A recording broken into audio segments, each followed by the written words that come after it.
It's been a while.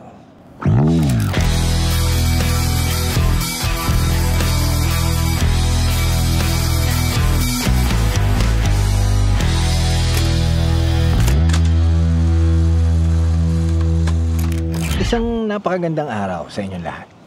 Ibabalik na naman ako para sa isa na namang gear review video. Well, actually, this is not a review video per se dahil hindi ko naman iisa-isahin yung mga technical stuff dito sa bagong drone na to ng DJI.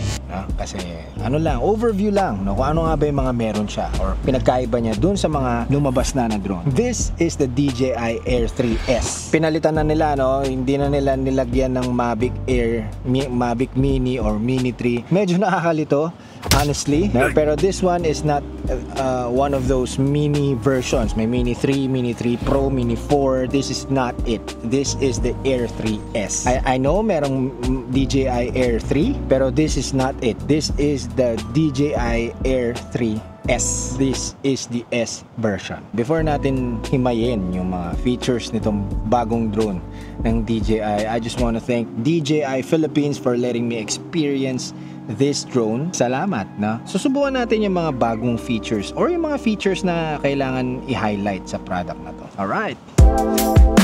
Isa sa mga main features nitong Air 3S is having that dual lenses or dual cameras. Meron siyang 1-inch CMOS sensor na main camera, which is the wide angle camera, and meron siyang medium tele na lens. Isa pang napakalaking upgrade, the Air 3S has now 42GB of built-in storage or internal memory compared to the Air 3 that only has 8GB.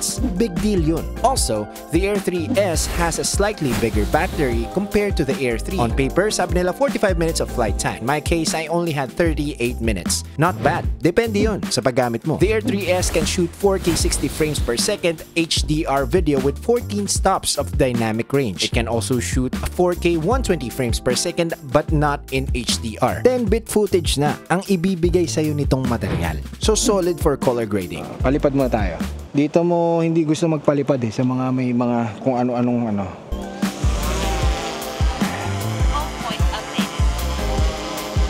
Hindi siya ganun kaingay. So ito yung main camera niya. And the other one, ito naman yung medium tele. Again, this is the medium tele camera, and let me switch to the 1-inch CMOS na main camera niya. Testingin natin yung obstacle avoidance dahil meron tong mga obstacle avoidance. Meron na ring LiDAR obstacle avoidance to, no? So, try natin mag-tracking. Okay, active track, go.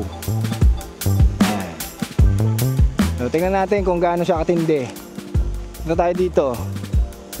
Pag ito na balibag o pag ito na nakakatakot naman. Ryan. Tingnan natin kung babangga siya. Kung may preno, mga kapatid, may preno siya. Yan natin patalikod. May preno din. So 360 yung kanyang natin kung babanggain tayo nito. Lakasan lang ng loob. Mahusay. Halika. Tayo'y maglakad. Tingnan natin kung gasan tayo susundan nito.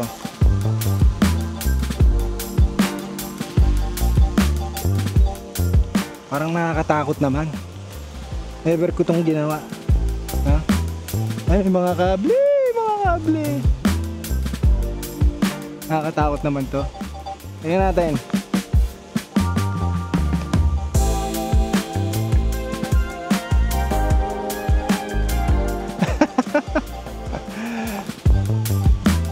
Tingnan natin. Ito.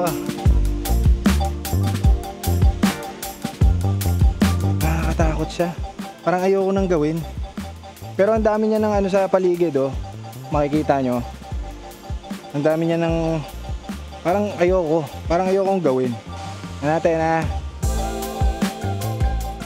I'm sorry dahil while doing this test, naka-brake mode yung obstacle avoidance. Dapat pala naka-switch to bypass mode yung obstacle avoidance kaya siya pumepreno. But overall, mukhang accurate naman yung obstacle avoidance niya. Pero hindi pa rin ako kampanteng maiiwasan niya yung mga kable ng kuryente or iba pang maninipis na sanga.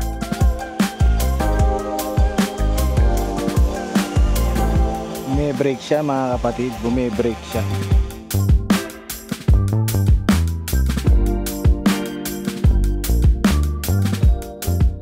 Check natin kung saan siya aabutin.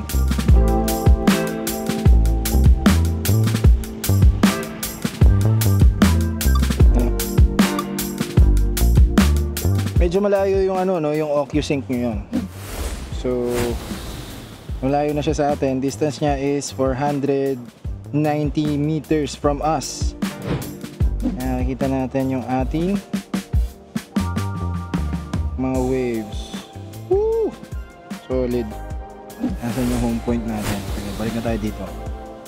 Balik na tayo dito mga idol. Hindi tayo masyadong magpakampante.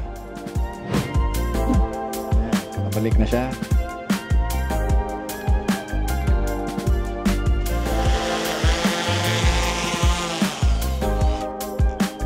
Ang goods naman to. Nakakatakot lang siyang paliparin sa mga bagay-bagay kasi ang dami niyang iiwasan eh. Nakakatakot. Mamaya dadalhin ko to sa beach para hindi ako kabahan. Sinubukan ko rin tong Active Track 360 while driving. Kabang-kaba ako dahil first time ko itong gawin. But since napakalupit ng Active Track 360 nitong Air 3S, nawala ang kaba ko in a matter of seconds. Ayan, magpapalipad tayo ngayon dito, no? Medyo sunset na, no? So, palipad na tayo. I am now using the main camera, which is the 1-inch CMOS sensor. Now I will be switching to, now I switch to the medium tele. No? Nakikita nyo, 2.8 yung kanyang aperture nitong medium tele natin. Dito naman sa main camera, merong 1.8 aperture. So medyo malakas-lakas o mataas-taas. Dito sa Air 3S, hindi pa rin nauubusan ng mga features like the tracking. Siyempre, lalayo muna natin to. Ayan, active track. Ayan, i-enable natin. Matatrack niya tayo even while the obstacle avoidance is still functioning. So, ito sa harap. Ayan. Ayan. Manually, nagagalaw natin yung ating direction. So, nadidirect mo yung inyong drone. Tataka kayo bakit meron pa rin akong audio dahil gamit ko itong aking DJI mic. No, naka-record pa rin naman kasi siya. So kanina medyo natakot akong gawin yung plano kong gawin na ginawa ni Peter Lindgren. Nasa loob siya ng forest, tapos kung ano yung pinagagagawa niya, tinitesting niya yung obstacle avoidance. Biruin mo yung libo-libo mong drone lumilipad dahil lang sa testing nasira. Stop the tracking because we're going to be using this one. Alright, so active track tayo ulit. And then go. Ayun ang kagandahan sa medium tele na camera, no, nitong Air 3S. Alam naman ng karamihan na kapag ka naka medium tele ka na, konting galaw lang ng camera mo, no? Konting galaw lang ng camera mo, parallax na ang datingan. Medyo cinematic na talaga ang dating. Ito lang medyo malungkot dito sa Air 3S. Naka D-Log M pa rin siya. Though, wala namang masyadong diferensya yun, no? Pero hindi yung true log footage, no? Unlike dun sa mga higher end drones nila na naka-log footage talaga. D-Log lang. Ito D-Log M pa rin. Pero panalo pa rin naman. Let's see, paano natin kukulayan natin to. Okay, I am using the mid-tele camera. So, you are now seeing a log footage D-Log M. And now I will slap a lot dito sa ating footage. Tingnan nyo yung skin tone kung okay pa rin ba, kung maganda pa rin ba. Ngayon gagamitin ko naman yung isa, baka kasi may image degradation gawa ng hindi ito yung main camera niya. Now I'm using the main camera. Ganito ba talaga to? Dito nilalagay ito? Yan napapanood kila Peter Makinon. You are now seeing a log footage, a D-Log M footage, and now I'm going to slap in a lot, one of my lots dito. Ayan.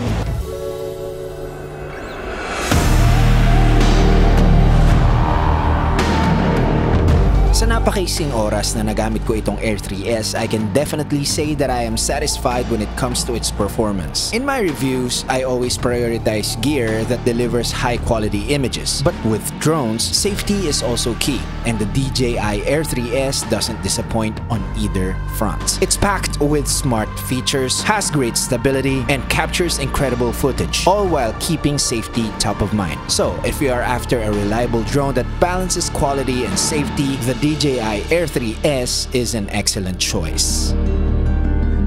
Now once again, if you like this video, please give it a thumbs up, subscribe if you haven't already, and click that bell as well. Once again, this has been Ryder and Shah. Thanks so much for being here, and see you in the next video. Bye guys!